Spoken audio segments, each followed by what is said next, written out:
Hello students, welcome back to NEET 24/7। Maharashtra का आपका counselling का रजिस्ट्रेशन ओपन हो चुका है, जो स्टेट रजिस्ट्रेशन है। यहाँ पर स्पेशली महाराष्ट्र के बच्चों के लिए ही यहाँ पर रजिस्ट्रेशन है, क्योंकि बाहर के बच्चों के लिए यहाँ पर लगता है इंस्टीट्यूशनल कोटा।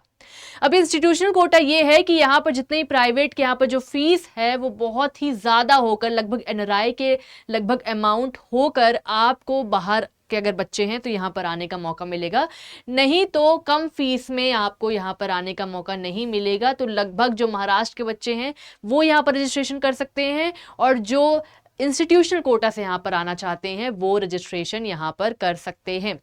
सबसे पहले आप क्या करना है बच्चों, सबसे पहले आपको गूगल में लिखना है महासेट सेल। ठीक है, महासेट सेल के बाद आपको home state common entrance test में जाना है। ठीक है, यहां पर जाने के बाद आपको किनारे यहां पर दिखेगा एडमिशन पोर्टल फॉर AY 2026। ठीक है, फिर थोड़ा आप स्क्रॉल करेंगे और उसके बाद आपको अंडर ग्रेजुएट कोर्स के नीचे नीट यूजी दिख रहा होगा, न्यू करके लिखा होगा, वहां पर आपको क्लिक करना है। अब क्या क्या चीजें यहां पर आ चुकी हैं वो देख लेते हैं। आपका सबसे पहले तो नोटिस आ चुका है registration schedule for MBBS and BDS। तो पहले ये देख लेते हैं कि आपका रजिस्ट्रेशन शेड्यूल है क्या। ठीक है, बहुत सारे बच्चे कंफ्यूज हो जाते हैं कि मैम रजिस्ट्रेशन कब है, चॉइस फिलिंग कब है। तो शेड्यूल एक बार देख लेते हैं कि आपको रजिस्ट्रेशन करना है 6 से 12 तक आपका रजिस्ट्रेशन है। उसके बाद आपका जो ऑनलाइन पेमेंट है वो 13 तारीख के रात 12 बजे तक आपका रहने वाला है। और उसके बाद आप अपलोड कर सकते हैं scanned copy of all original requisite documents on portal. कब तक? 13 तारीख तक ही आप ये कर सकते हैं। ठीक है, फिर आपका डॉक्यूमेंट वेरिफिकेशन कब होगा? 7 to 14 हो जाएगा। रजिस्टर्ड कैंडिडेट्स का पब्लिकेशन 15, और जो प्रोविजनल मेरिट लिस्ट है वो आपकी 15 तक आ जाएगी। ठीक है, और आपका जो ऑनलाइन चॉइस फिलिंग है वो प्रोसेस होगा 19 से लेके 22 तक आप इसमें चॉइस फिलिंग कर सकते हैं। ठीक है, तो डेट मार्क करके रखिएगा। सबसे इंपॉर्टेंट चीज़ ये होती है कि बच्चे अपडेट जो है वो उनसे छूट जाती है, उनसे मिस हो जाती है, तो अपडेट नहीं मिस करनी है। ठीक है, उसके बाद अगर हम देखें तो यहाँ पर NRI कैंडिडेट्स के एलिजिबिलिटी एंड रजिस्ट्रेशन प्रोसेस यहाँ पर दिया हुआ है कि यहाँ पर आपको कौन कौन से डॉक्यूमेंट्स लगने वाले हैं। ठीक है, और कौन कौन सी प्रायोरिटी वाइज आपको सारे के सारे यहाँ पर दिख जाएंगे। NRI candidate will require following documents, यानी कि फॉलोइंग डॉक्यूमेंट्स होना आपके पास ज़रूरी है, जो कि यहाँ पर MCC में भी आपका दिया हुआ है। और यहाँ भी आपका एक फ्लो चार्ट बना के दिया हुआ है कि कैसे आपको NRI कैंडिडेट्स के लिए यहाँ पर अप्लाई करना है। ठीक है, यहाँ पर रजिस्टर ऑन FCR पोर्टल करके करना है। फिर उसके बाद NRI कैंडिडेट्स है, फिर FCR एप्लीकेशन नंबर होगा, और फिर आपको यस करके कंप्लीट करना है अपना रजिस्ट्रेशन फॉर्म। ठीक है, और ये कुछ ऑनलाइन रजिस्ट्रेशन के लिए फ़ी पेमेंट क्या होने वाली है, यहाँ पर सारा NRI का यहाँ पर दिया हुआ है। ठीक है, उसके बाद important notice regarding the documents proof to be accepted, यहाँ पर रिक्वायर्ड जो डॉक्यूमेंट्स हैं वो यहाँ दिए हुए हैं। और सबसे इंपॉर्टेंट हम देख लेते हैं कि यहाँ पर इंफॉर्मेशन ब्रोशर क्या है, क्योंकि विदाउट इंफॉर्मेशन ब्रोशर पढ़ने से आप जो है रजिस्ट्रेशन गलत कर सकते हैं। तो इसको ध्यान से पढ़ लेते हैं कि क्या क्या चीज़ें यहाँ पर हैं, और आपको भी ध्यान से पढ़ के रखना है इसको। ठीक है, अगर हम बात करें यहाँ पर, ठीक है, तो यहाँ काफ़ी लंबा एक ब्रोशर आपको दिखेगा। इसमें आपको देखना है कि क्या क्या चीज़ें आपकी काम की। सबसे पहले आपको कौन कौन सर्टिफिकेट आपको चाहिए, डॉक्यूमेंट वेरिफिकेशन कैसे होगा, ऑनलाइन रजिस्ट्रेशन, एडमिनिस्ट्रेटिव फीस आपकी क्या है। ठीक है, ये सारी चीज़ें आपकी क्या होने वाली हैं। तो एक बार आप डॉक्यूमेंट को ध्यान से पढ़ लेते हैं। ठीक है, तो यहाँ पर क्या क्या है वो हम देख लेते हैं एक बार। सबसे पहले आपका जो यहाँ पर एक डेट जो दी हुई है, टेंटेटिव शेड्यूल आपका दिया हुआ है कि भाई आपका रिजल्ट इतने तारीख को आ गया है। फिर आपकी कौन कौन सी चीज़ें कहाँ पर होनी है, महासेट.org में आपका ऑनलाइन रजिस्ट्रेशन होना है, पब्लिकेशन होना है। तो ये आपको जो वेबसाइट है उसका नाम अच्छे से रख लेना है। सर्टिफिकेट डॉक्यूमेंट्स कौन कौन से यहाँ पर होने वाले हैं एडमिशन के टाइम पे, कौन कौन से होने वाले हैं। आपका सबसे पहले admit card of NEET UG 2026, copy of online form जो आपने फॉर्म फिल किया होगा लेटेस्ट। उसके बाद नीट यूजी की मार्कशीट, नेशनैलिटी सर्टिफिकेट आपके पास होना चाहिए, डिस्ट्रिक्ट मजिस्ट्रेट से इशूड होना चाहिए। ठीक है, डोमिसाइल सर्टिफिकेट होना चाहिए, डिस्ट्रिक्ट मजिस्ट्रेट से इशूड होना चाहिए।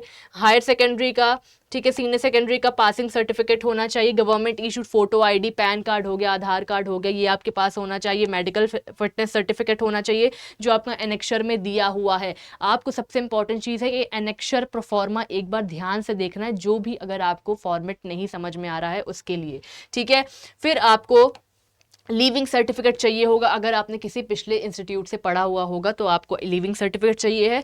साथ ही साथ अलॉटमेंट लेटर जो आपको एडमिशन के टाइम पे दिया जाएगा वो आपको सारा यहाँ पर देना है, ठीक है। और अगर आप एप्लीकेबल हैं तो आपका कास्ट सर्टिफिकेट लगने वाला है, ठीक है, वैलिडिटी सर्टिफिकेट होने वाला है।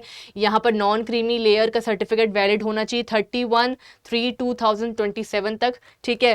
और यहाँ पर जो एक्स सर्विसमैन है उसका D1 D2 D3 कैटेगरी होना चाहिए, ठीक है। कौन कौन सी कैटेगरी में आप आते हो, Maharashtra certificate of defence person D1 D2, ठीक है। D3 क्या कहलाता है, transfer certificate and domicile of other than Maharashtra certificates of parent, ये होना चाहिए, ठीक है। एलिजिबल सर्टिफिकेट EWS का, ठीक है, NKB disputed area certificate HA। तो अगर आप इसके अंडर में आते हो तो आप एक बार प्लीज़ आप इंफॉर्मेशन ब्रोशर ध्यान से पढ़िएगा, अगर आप इसके अंडर आते हैं तो प्लीज़ सर्टिफिकेट बनवा कर रख लीजिएगा। Change in cut off date if any will be as per direction of respective council और commission and will be notified from time to time, ठीक है। अब आगे क्या देखने मिल रहा है कि यहाँ पर टेंटेटिव शेड्यूल है, वो आपको देख लेना है, मैंने वो बता दिया आपको डॉक्यूमेंट कौन कौन से हैं, ठीक है। फिर उसके बाद BPT की क्या होने वाली, BOT की क्या एडमिशन शेड्यूल होने वाला है वो भी यहाँ पर दिया हुआ है और उसके डॉक्यूमेंट्स दिए हुए हैं, ठीक है। अब आगे देख लेते हैं क्या क्या चीज़ें हैं यहाँ पर। ओके,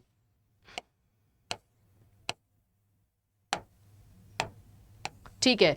तो यहाँ पर लिखा हुआ एडमिशन प्रोसेसिंग फीस आपकी क्या लगने वाली है, आपको 1000 रुपीज़ स्टेट कोटा का देना है। MBBS BDS BAMS BHMS यहाँ पर आयुष के भी कोर्सेज है तो प्लीज़ रजिस्ट्रेशन कर लेना, ठीक है। तो यहाँ पर 1000 रुपीज़ इसका है और 5000 रुपीज़ इंस्टीट्यूशनल कोटा का है जो कि बाहर से आने वाले बच्चों के लिए है, और 6000 कोटा MBBS BDS सभी कोर्स के लिए आपको क्या होना पड़ेगा, 6000 रुपये यहाँ पर देने पड़ेंगे, ठीक है। उसके बाद अगर आप दोनों कोटा से बिलोंग करते हैं तो इंस्टीट्यूशनल कोटा से भी और स्टेट कोटा से भी, तो आपको 6000 रुपये यहाँ पर देने होंगे, ठीक है। उसके बाद हाँ, यहाँ पर बताया गया है जो आपकी रिफंडेबल फीस है 5000 रुपीज़, वो आपको मिल जाएगी अगर आप रूल के हिसाब से चले, ठीक है। तो आपकी सिक्योरिटी मनी आपको वापस मिल जाएगी, ठीक है, ये यहाँ पर लिखा हुआ है। फिर उसके बाद कुछ डेफिनेशंस यहाँ पर लिखी हुई हैं, ठीक है। इंस्टीट्यूशनल कोटा क्या होता है, means the seats available for admission in accordance with the percentage specified in the schedule which are to be filled on all India rank basis by the competent authority from amongst the eligible candidate including outside Maharashtra candidate not resident Indians and overseas। यानी कि institutional Kota NRI के लिए होता है, महाराष्ट्र के बाहर के लोगों के लिए होता है, तो ये आपका इंस्टीट्यूशनल कोटा देखा जाता है जिसमें बहुत ज़्यादा आपकी फीस लग जाती है, ठीक है। बाकी सब यहाँ पर आपको मीनिंग दिख रही हैं, ठीक है। और यहाँ पर क्या क्या चीज़ें हैं, एलिजिबिलिटी आपकी इंस्टीट्यूशनल कोटा के लिए क्या क्या चीज़ें हैं वो यहाँ पर बताया गया है। डोमिसाइल कैंडिडेट्स का बताया गया है लाइन से, तो प्लीज़ डोमिसाइल का जो क्राइटेरिया है वो ध्यान से पढ़ लीजिएगा, नहीं तो आपका बाद में एडमिशन कैंसिल भी हो सकता है। तो प्लीज़ यहाँ पर जितनी भी चीज़ें हैं वो यहाँ पर पढ़ लीजिएगा, बहुत सारी यहाँ पर एलिजिबिलिटी क्राइटेरिया यहाँ दी हुई हैं तो वो आप ध्यान से पढ़ेंगे, ठीक है। यहाँ पर एक्सेप्शन है फॉर सीनियर सेकेंडरी और हायर सेकेंडरी और equivalent candidates children of employees of the government of Maharashtra और इट्स अंडरटेकिंग, मतलब कि यहाँ पर एक एक्सेप्शन दिया गया है जिसके लिए अंडरटेकिंग दी हुई है तो उसका भी आपको फॉर्म फिल करना है, ठीक है। The children of such employees of the government of Maharashtra और is undertaking who have joined service since beginning at the place situated outside the state of Maharashtra but who have been transferred to a place situated within the state of Maharashtra shall be eligible for admission even though such children might have passed the SSC और HSC। अच्छा, तो जो वहाँ पर काम किए हुए होंगे तो उनके लिए अगर वो पास भी किए हुए होंगे एग्ज़ाम तो वो यहाँ पर एलिजिबल हैं एडमिशन के लिए, ठीक है, जिन्होंने महाराष्ट्र की गवर्नमेंट के साथ काम किया है, ठीक है। तो ये सारी चीज़ें यहाँ पर दी हुई हैं। फिर उसके बाद आपको अंडरटेकिंग है वो भी यहाँ पर कर लेना है। तो ये सारी चीज़ें यहाँ पर आपको दी हुई हैं जो आपको रीड आउट कर लेनी है। कट ऑफ है, डेट फॉर एलिजिबिलिटी, ठीक है। फिर उसके बाद आपको एनेक्शर्स दिए हुए हैं, सारे एनकेबी एरिया के ही दिए हुए हैं, हिली एरिया के दिए हुए हैं। Health science courses under orphan दिया हुआ है, एनेक्शर 5 में दिया हुआ है। सर्टिफिकेट्स कौन कौन से चाहिए आपको, एडमिट कार्ड एंड मार्कशीट चाहिए, नेशनैलिटी सर्टिफिकेट चाहिए, ठीक है। ये सारी मैं चीज़ें आपको पहले बता चुकी हूँ, ठीक है। Government issued photo ID card, ये सारी चीज़ें आप पहले से तैयार करके रखिएगा, ठीक है। और यहाँ पर मैंने आपको फ़ीस भी बता दी है। अगर आप BPT और BOT के लिए जाना चाहते हैं तो यहाँ पर कैंडिडेट दोनों के लिए आपको 1000 रुपीज़ है, आपका इंस्टीट्यूशनल कोटा के लिए 1000 रुपीज़ है, और नॉर्मल अगर स्टेट कोटा से भी जा रहे हैं तो आपको 1000 रुपीज़ यहाँ पर देने होंगे, ठीक है। Online application form filling process, सबसे पहले अप्लाई करना है नीट UG 26 महासेट के लिए, ठीक है। उसके बाद एप्लीकेशन फॉर्म का लिंक डिस्प्ले होगा, उसका एप्लीकेशन को क्लिक करना है। उसके बाद आपको एनेक्शर, फिर उसके बाद इंस्ट्रक्शन पेज आएगा, केयरफुली उसको रीड करना है फॉर्म को, और एनेक्शर ए में आपको जाके specific copy of online application form पे जाके क्लिक करना है, ठीक है। Candidate should fill all the entries, आपको सारी जो चीज़ें हैं वो आपको फिल करनी है। और उसके बाद डिक्लेरेशन बाय द कैंडिडेट आपको देना है, और पासवर्ड और लॉगिन क्रेडेंशियल्स आप बिल्कुल सही से रखिएगा, नहीं तो बाद में आपको दिक्कत हो सकती है। बिल्कुल आपका सेम होना चाहिए, ठीक है, लॉगिन क्रेडेंशियल्स, ठीक है। तो ऐसा है, अगर आपको जब रजिस्ट्रेशन करना है तो आपको लॉगिन रजिस्ट्रेशन में जाना है, और उसके बाद अपने सारे रजिस्टर्ड ईमेल ID पासवर्ड, और अगर आप न्यू हैं तो आपको रजिस्टर में करके ईमेल करना है और पासवर्ड बिल्कुल सही तरीके से बनाना है, ठीक है। तो ये आपका हो गया महाराष्ट्र का कैसे आपको रजिस्ट्रेशन करना है। और ध्यान से रजिस्ट्रेशन का ब्रोशर ध्यान से पढ़िएगा, फिर उसको रीड आउट करिएगा, और डॉक्यूमेंट्स पहले से तैयार करके रख लीजिएगा। अगर आप चाहते हैं हमारे साथ हमारे प्रेफरेंस लिस्ट बना के हम आपको दें और आपको सारी इन्फॉर्मेशन दे, तो आप यहाँ पर कांटेक्ट कर सकते हैं दिए गए नंबर पे। और आपके पास चैट वाला सिस्टम भी यहाँ पर रहेगा, ठीक है। चैट के साथ आपको 30 मिनट्स कॉल वाला भी सिस्टम यहाँ पर होगा। और अगर आपको भारती मैम के साथ जुड़ना है जो आपकी पूरी प्रेफरेंस लिस्ट बनाकर देंगी, तो आप वहाँ भी जुड़ सकते हैं। तो चैनल के साथ बने रहें, और अगली वीडियो में मिलते हैं। तब तक आप इन्फॉर्मेशन गैदर करते रहें और महाराष्ट्र का रजिस्ट्रेशन ध्यान से करिएगा। Thank you.